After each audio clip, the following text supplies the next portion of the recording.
High friends, welcome to Sam's kitchen.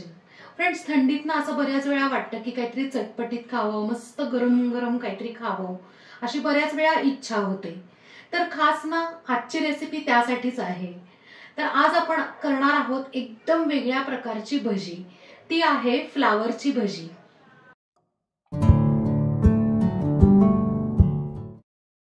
फ्लावरच्या भजीसाठी ना अर्धा kilo मी flower घेतला होता आणि खालची जी हिरवी देठं वगैरे ती काढून अशी फुलं म्हणजे फ्लॉरेट्स काढून घेतले आणि स्वच्छ धुवून घेतलेले।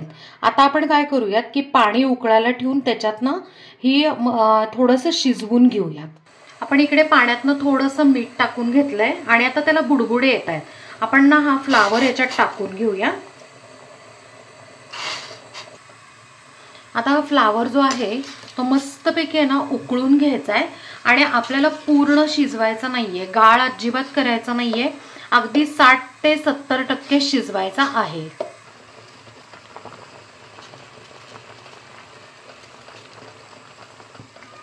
दोन मिनिटं छान उकळी आलेली आहे। आता आपण जस्ट चेक करूयात की आपला फ्लावर शिजलाय की नाही। येस, बरोबर ना 70% शिजलेला आहे। आपण काय करूयात, आता हा जो फ्लावर आहे तो चाळणीत काढून घेऊ, म्हणजे काय होतं ना की सगळं पाणी निथळेल त्याचं। आता फ्लावरच्या भजीसाठी आपण एक थोडा मसाला करून घेऊयात। त्यासाठी मी ना 1.5 चमचा धने घेतलेत, अर्धा चमचा जिरे, आल्याचा एक मोठा तुकडा, 4 ते 5 लसणाच्या पाकळ्या। आता हे मिश्रण ना आपण क्रश करून घेऊयात, जरा जाडसर करायचं आहे आपल्याला। असं जाडसर आपण आहे ना क्रश करून घेतलेलं आहे। आता भजीचं पीठ भिजवण्यासाठी ना एका बाउलमध्ये आपण आहे ना 2 वाट्या डाळीचं पीठ घेतलंय।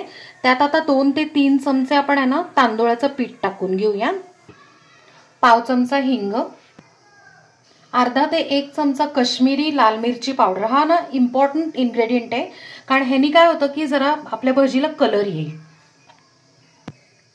1 चमचा आपलं रेग्युलर जे चवीचं लाल तिखट येते, पाव चमचा गरम मसाला, चवीप्रमाणे मीठ, थोडीशी बारीक चिरून घेतलेली कोथिंबीर। आपण जे हे क्रश केलेला होता ना मसाला तो सगळा टाकून घेऊया। आता हे जे सुकं जिन्नस आहे ते सगळं आधी मिक्स करून घेऊया।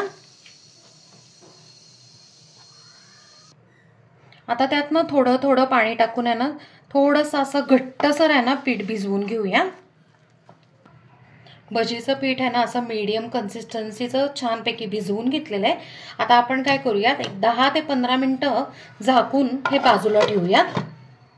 15 मिनिटं आपण पीठ भिजवून घेतलंय आणि थोडंसं घट्ट झालंय। अगदी थोडंसं पाणी टाकून आपण किंचित त्याला सैल करून घेऊया। आपलं पीठ आता परफेक्ट झालेलं आहे। आता आपण भजी तळायला घेऊया। आता जे फ्लावरचे तुकडे आपण आहे ना वाफवून घेतले होते ते टाकून घेऊया आणि असे कोट करायचे त्याला पूर्ण पीठ आणि छानपैकी निथळून असे आहे ना तेलात सोडायचे। भजी अशी आहे ना छान पैकी आहे ना सोडून घेऊया।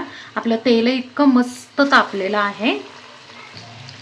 आता आपण काय केलंय, तेल छान तापलंय त्यामुळे ना थोडंसं लो फ्लेमवर केलेलं आहे। असं तेल थोडंसं आता ह्याच्यावर आहे ना थोडं उडवायचं, म्हणजे मस्तपैकी ना भजी आपली एकसारखी तळली जाते।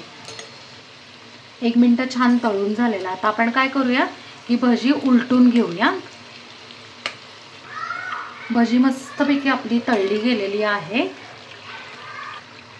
आता आपण काय करूया, भजी काढून घेऊया आणि अशा पद्धतीने आपण बाकीची सगळी भजी आहे ना तळून घेऊया। तर फ्रेंड्स, मस्त अशी वेगळ्या प्रकारची चटपटीत फ्लावरची भजी तयार आहे आणि आपण ती छान सर्व केली आहे। त्याबरोबर मस्तपैकी आहे ना तळलेली हिरवी मिरची सुद्धा सर्व केली आहे। फ्रेंड्स, आज आहे फ्रायडे आणि लगेचच वीकेंड, सॅटर्डे संडे आहेच, सुट्टी आहे। त्यावेळेला नक्की करून बघा आणि मला कमेंटमध्ये सांगा। आपल्या चॅनलला सबस्क्राईब करा, लाईक करा, शेअर करा आणि कमेंट करा आणि हो बेल आयकॉन नक्की प्रेस करा नवीन व्हिडिओच्या नोटिफिकेशनसाठी। आणि अजून एक गोष्ट, आपल्या इंस्टाग्राम पेजला नक्की फॉलो करा।